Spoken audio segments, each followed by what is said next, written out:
Hey guys, I'm Lucas McCain here in Fort Worth, Texas, and I'm glad to be showing you my studio for Texas Clay Fest.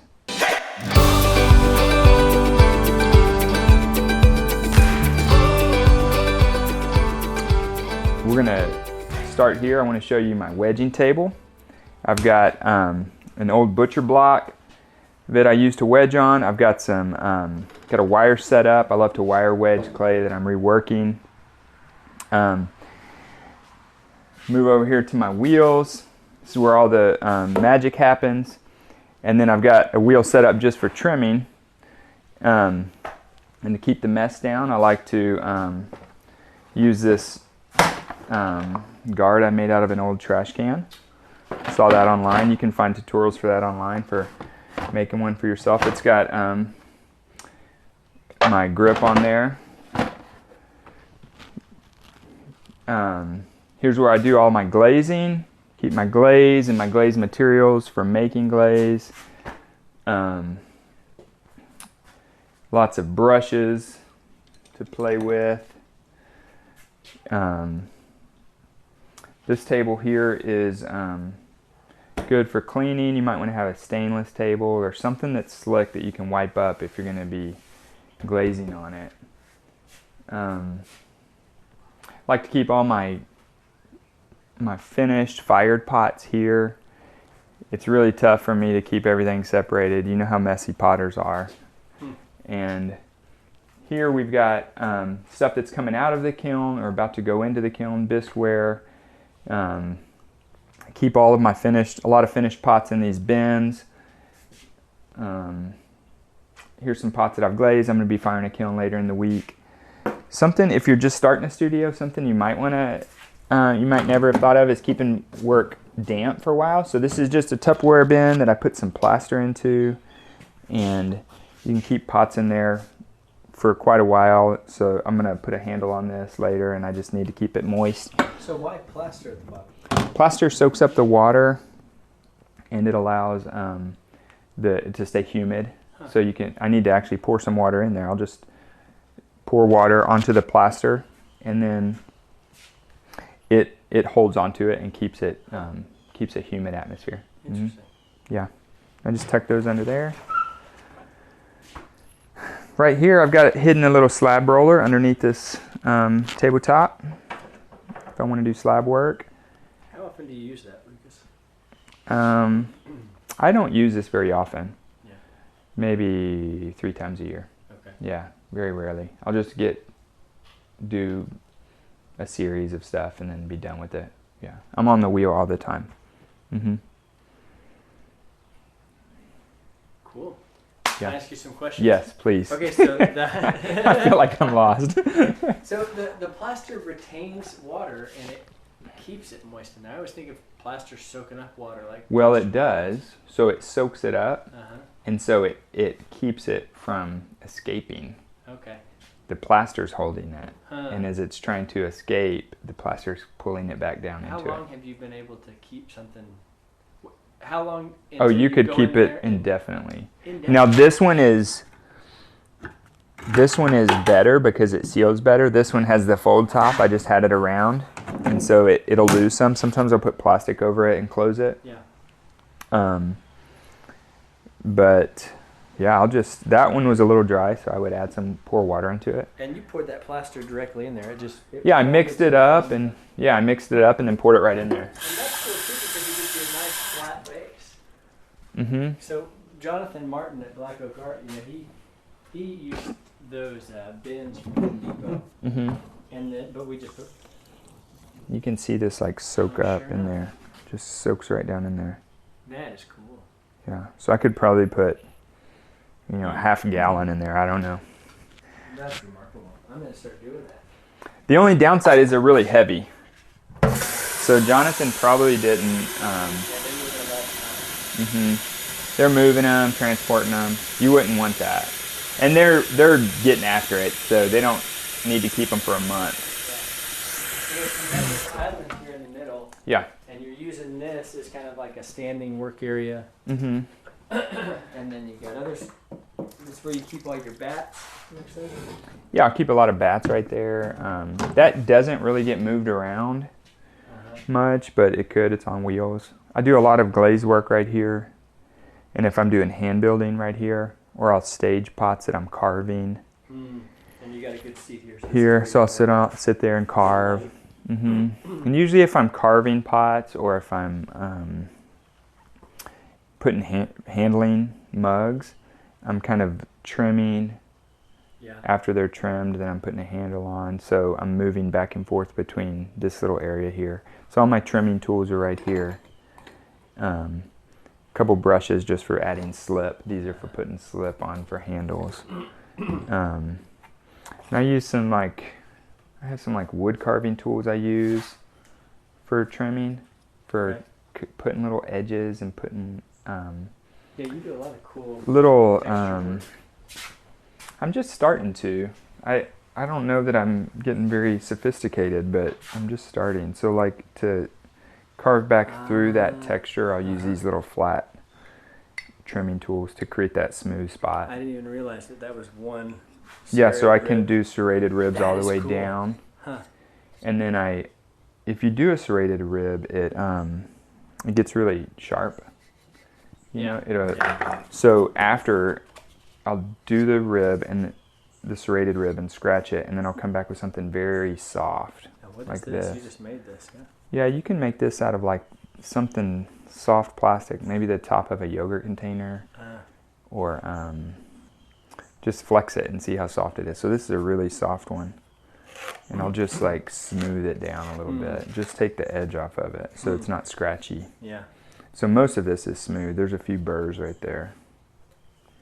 Oh, cool. Yeah, there's and these are, I'm a big advocate of just making stuff.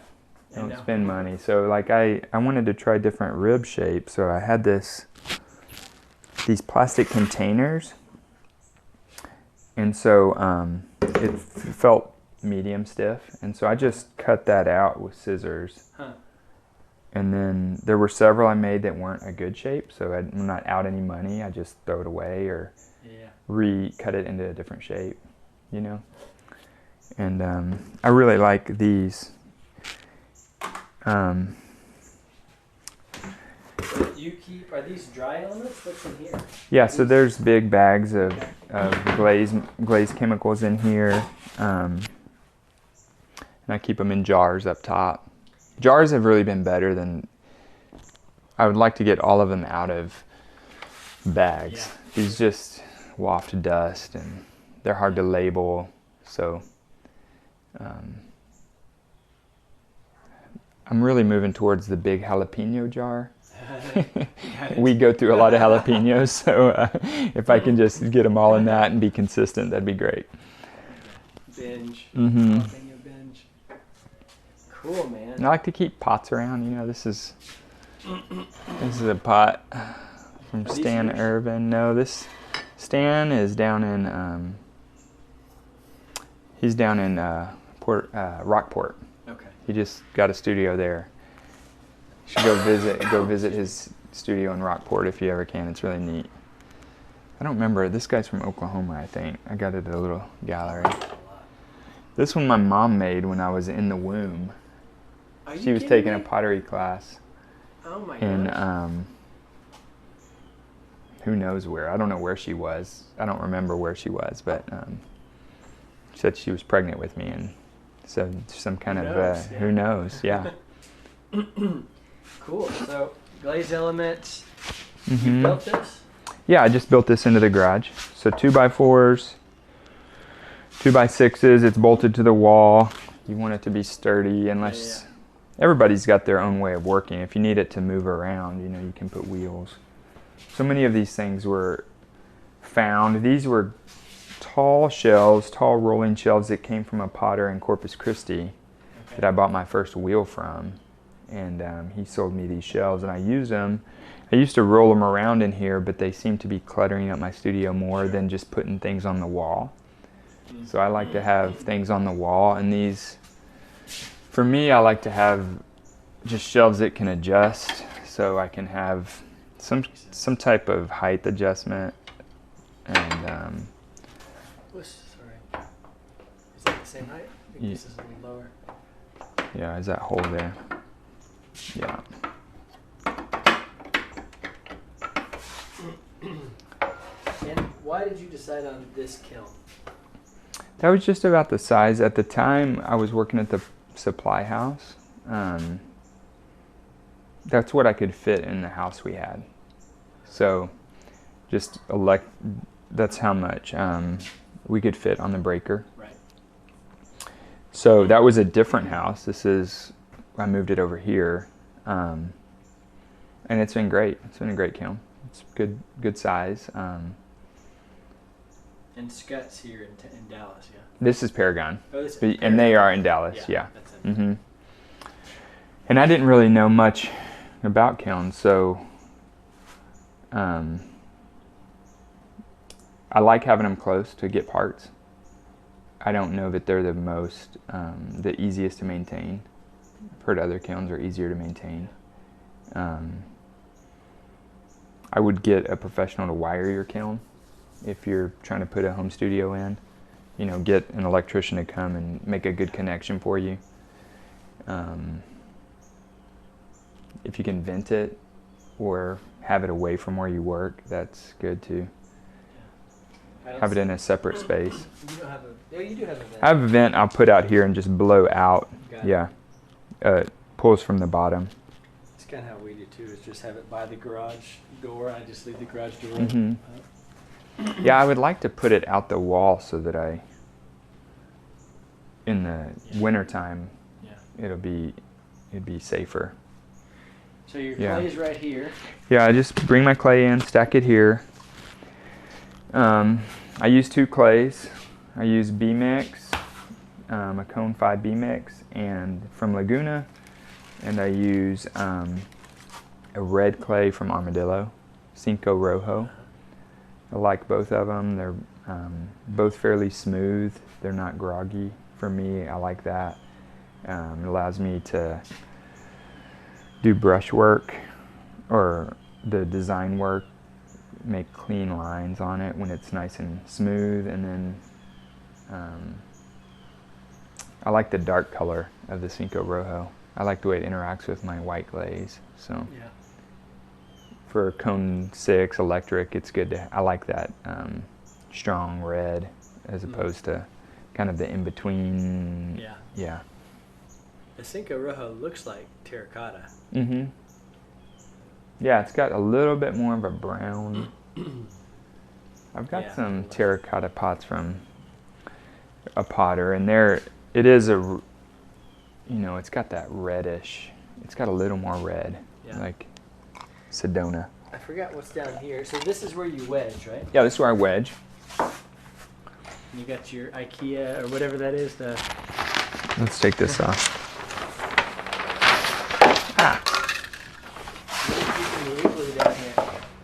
Ooh, that's a good. Yeah, so the ice chest is good for storing clay that you want to keep wet. So when I have a bunch of scraps, they go in these buckets. So I've got red scraps, white scraps, and when I get a ton of them, I just mix them up with a drill, pour them into. I use like old sheets and towels, and I'll just pour them into a tray with the sheet draped underneath, and then cover them up and let them dry out, and then I throw them in here, and it keeps them wet. So I'll just cover them with plastic, spray them down. This is like a wet box for clay. Okay. Yeah. Cool. And I just found this on the side of the road. Somebody's throwing away an ice chest, so it's free clay storage. Huh. Yeah. You could use a plastic bin too. Okay. But these have a nice seal. Like they have a Yes. nice seal on top. And you're throwing standing up. You got these on cinder blocks. Yeah, sitting was hurting my back. So I like to throw standing up, and just to use like my hip to support, or if I'm throwing small pieces, I don't need a support. But So is that how you stand when you're throwing? Mm-hmm. Yeah, I kind of stand to the side and use my pedal here. So you're anchoring in just on your body. Yeah, if I need to center, I'll use my hip right there. Huh. Mm-hmm. Cool. Yeah. And And these are 2 clay bosses you're throwing up? Mm-hmm. Or clay boss, yeah? Yeah, these are clay bosses. Mm-hmm. This is probably, I've had this, gosh, probably about 13 years. Okay. I've never had to replace a single part on it. Really? Yeah, so it's been great. It's an affordable, it's a low-end wheel. It's not I got like... the same one after your recommendation. Okay, I mean... any problem, I love it. You like it, okay. So I wouldn't say this is the Cadillac of wheels by any means. Potters would have a lot of opinions about what the best wheel is, but that's what I could afford 13 years ago. Yeah. Because I was just getting started, and but I haven't ever had to replace it, so I'm not gonna buy anything till I have to. If you got headphones on, it's not. You can't hear it either. Yeah, that's right. And this one was given to me, donated. I cleaned out a workshop, and they had a bunch of stuff they needed to take hauled off, and they didn't know what to do with this, so they just gave it to me, and so I use it for trimming. Cool. Yeah. What visual references? I see your board's kind of covered up over there, but who are some of the people you're looking at, or you like looking at? Well, I really like, from early on, I was a big fan of Shankin in Virginia in college. I don't know what it was about her pots, but she's got interesting glazes that are just real subtle and quiet, and so I've been to her studio and bought a few pots of hers. I love looking at wood-fired pots, but I don't have access to a wood kiln, so it's kind of like more like fantasy and dreaming of the surfaces. So I love seeing like salt or soda-fired pots, wood-fired pots.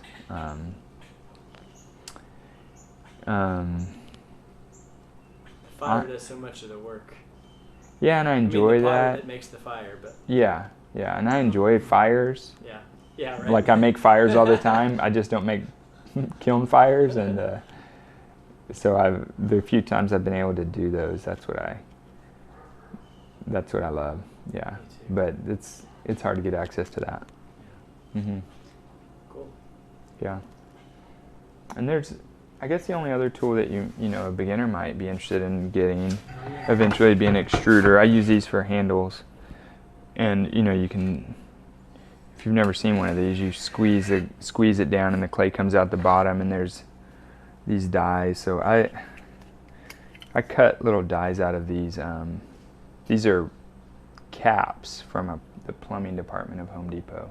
Is that right? So these are pennies. I don't know how much they are. Right. Maybe 50 cents, and it's solid, and I just trace with the Sharpie there. You can kind of see the line. Trace with the Sharpie, and then X-Acto knife it out, and then I cut a hole in this piece here. So I've got multiples of these different shapes or whatever I'm making.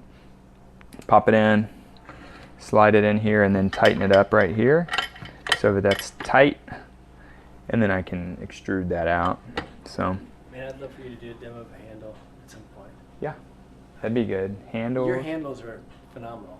Oh, yours are my thanks. go-to mugs. Yours and Susan Kennedy. Really? Just have the delightful handle. The way they feel. Now this is like sacrilegious to potters, but I was so. Oh, that's your water. I won't drink it. But I was so frustrated with my handles. They just didn't feel comfortable. Huh. And one day I was noticing that I loved this. There was this travel thermos I was using. And it was like the cheapest of cheap Walmart stainless thermos with like this rubber handle. And I was like, this is the cheapest mug, but why do I like this handle? And I just was like, why don't I just make the same cross section as this handle? So I just stole the cross section from that plastic handle, which some designer drew up on AutoCAD probably. Right. And it's similar to that. Theirs were a little more, it was a little narrower and more round. It's like you squeezed it in, and I kind of flattened it a little bit. Because I couldn't. How cool is that? Yeah, so it's a really, yeah. I say it's sacrilegious because you're taking it from the most mass-produced thing, but they're comfortable. They're rounded on the inside. For me, that's what I like, is that rounded They're I do rounded. too. That's what I like too. Mine have been a lot too flat lately. I'll dip it in, but anyhow. Mm-hmm. Cool. Well, you want to just say bye to these guys? Yeah.